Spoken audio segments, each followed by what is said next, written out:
There's something quietly destroying you, and the scariest part is, you don't even realize it. It doesn't scream, it whispers gently like a fake friend, and one day you'll look in the mirror and not recognize who you've become. There's a truth most people won't tell you because they can't admit it to themselves. Weakness isn't something you're born with, it's something you feed, it's something you excuse, it's something you tolerate day after day, moment after moment, until it becomes part of you. Even worse, you start to believe that this soft, passive, distracted version of you is the real you. But that's a lie. That's the mask weakness. Where's to stay alive? And here's the brutal truth. If you don't destroy the weakness within, it will destroy you.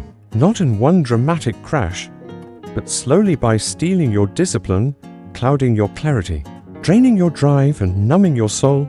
You'll find yourself lost in comfort, addicted to approval, seduced by distraction, and controlled by impulse. And one day, you'll look in the mirror and see that the fire you once had has turned into smoke. You don't rise to your potential, you fall to your patterns. Understand this now, weakness is not just a feeling, it's a way of living, and most people are living it. They talk tough, but fold the moment life pushes back. They dream big, but hit snooze when the alarm rings. They crave discipline, but won't put the phone down. They want strength, but run from discomfort. That is weakness. And the only way to defeat it is to declare war on it, not once, not for a day, but every single moment you are awake. Marcus Aurelius Semper of Rome faced betrayal, plague, war, and grief, but you won't find whining in his meditations. No self-pity, no excuses. You'll find commands to himself. Don't be overheard complaining. Be tolerant with others, strict with yourself. Waste no more time arguing what a good man should be. Be one. These weren't motivational quotes. They were weapons, rituals of war against the enemy within, the part of him that wanted ease, sympathy, and rest. That's the standard. That's the battlefield. Because weakness doesn't scream. It whispers, take a break. You deserve this. Tomorrow's fine. You'll do it then. And the moment you believe it, it wins. Weakness doesn't have to beat you in public. It just has to make you retreat in private. That's the real battlefield. Not the stage, not social media, but the dark corners of your own mind where no one's watching, where you decide who you really are. We uncovered a harsh truth. The real battle isn't public, it happens in silence, when no one's watching. So, the real question is this: what will you do when no one sees? You say you want strength, then earn it. Strength doesn't come from talking about your goals. It comes from honoring your word, from pushing forward when your legs are tired.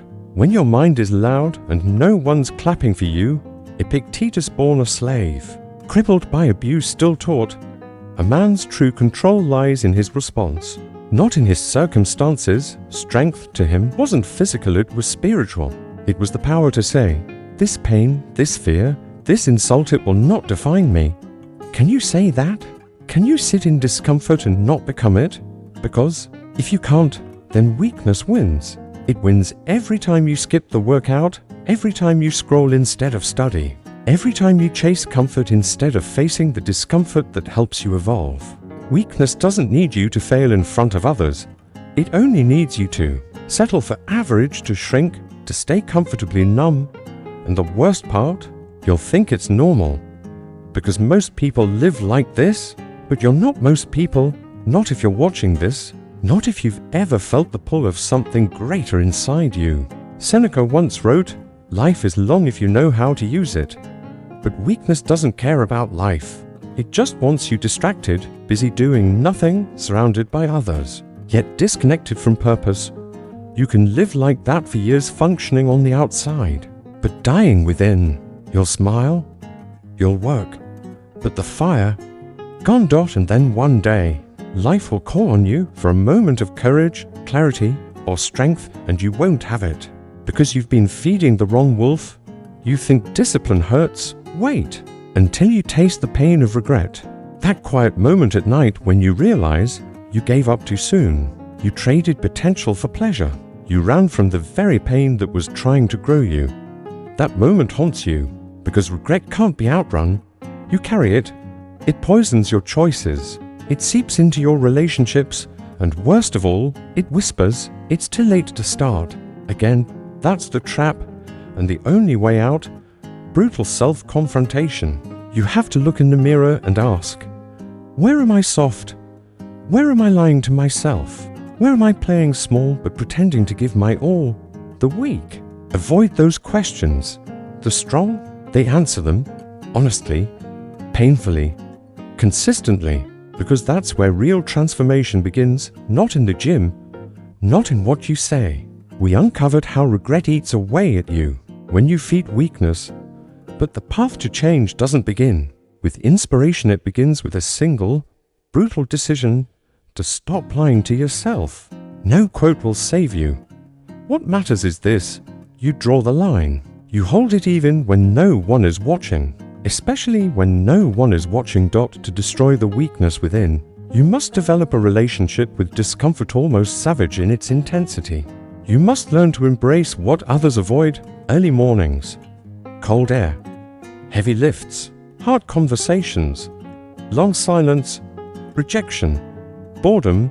You must face it all without blinking, because these are not punishments, they are tools. They sharpen you, they test you, they strip away what's soft and reveal what's real. If it doesn't challenge you, it won't change you. And if it doesn't change you, it keeps you stuck. So the next time the voice says, slow down, take it easy, skip the hard stuff, don't listen. That voice is weakness. And if you keep obeying it, it will rob you of everything you were born to become. You weren't made to drift. You were made to rise through pain, through discomfort, through relentless discipline. The fight isn't out there. It's in you. And it starts the moment you stop negotiating with your excuses. There is no secret, no shortcut. Just one brutal choice: to keep going when no one's watching. To keep sharpening yourself, even when staying soft would be easier. So kill the weakness quietly, daily, without mercy.